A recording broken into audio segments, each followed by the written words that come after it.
मला एका वेगळ्या गोष्टीकडे जायचंय की एका पीडितेने सांगितलं की चाकणकर स्वतः तंत्रमंत्र विद्या करत होत्या आणि अक्षरशः आपली अनामिका कापणे.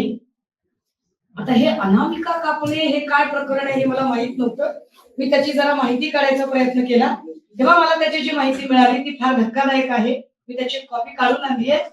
अनामिका कापतात, कशासाठी कापतात बघा. ते तंत्रमंत्र विद्येमध्ये हाताची अनामिका अत्यंत महत्वाची मानली जाते, कारण ती सूर्य आणि शुक्र ग्रहाशी संबंधित असून ऊर्जा वहनाचे मुख्य केंद्र आहे. या बोटाचा वापर मुख्यत्वे मंत्राचा प्रभाव वाढवण्यासाठी, विशिष्ट मुद्रा करण्यासाठी किंवा एखाद्या व्यक्तीला वशीभूत करण्यासाठी केला जातो. या बोटाद्वारे ऊर्जा शरीरात प्रवाहित कशी केली जाऊ शकते, कशी तर परत तंत्रमंत्र विद्येच्या लोकांनी सांगितलंय की हे बोट सूर्य म्हणजे यश आणि शुक्र म्हणजे आकर्षण यांच्याशी जोडलेले आहे, ज्यामुळे मंत्रोच्चाराद्वारे एखाद्याला आकर्षित करणे आणि यश प्राप्त करणे असा या तंत्रमंत्र विद्येचा अर्थ आहे. त्यांनी सांगितलं की ताई हे विशिष्ट वेळेला करतात. कधी करतात? हे सोमवती अमावस्येला करतात. हे सोमवती, आम्हाला इतकं काही त्याच्यातलं नॉलेज माहित नव्हतं. आणि मग एक फोटो एका माऊलीने पाठवला, त्याचा स्क्रीनशॉट बघा, त्याच्यात तारीख आहे खाली 12 सप्टेंबर 2024. फोटो जर नीट, मी आपल्या सगळ्यांना याची सॉफ्ट कॉपी देईन. इथे एक मोठं बँडेज दिसतंय, चाकणकरांच्या अनामिकेला एक मोठं बँडेज आहे.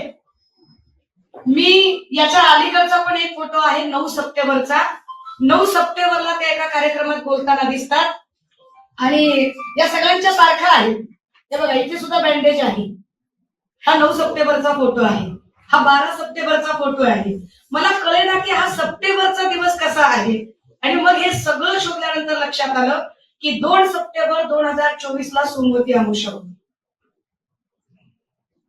ज्या बाईंना महिला आयोगाच्या अध्यक्षपदी बसवलेलं आहे त्या बाई 2 सप्टेंबर 2024 ला सोमवती अमावस्येच्या दिवशी स्वतःची अनामिका कापून अशा पद्धतीची तंत्रमंत्र विद्या करतात असं पीडित महिला सांगतात. आणि ही जखम किती दिवस होती, म्हणजे जखम किती मोठी असू शकते बघा. याच्यात तारखा आहे, कारण हे स्क्रीनशॉट सकट आहे.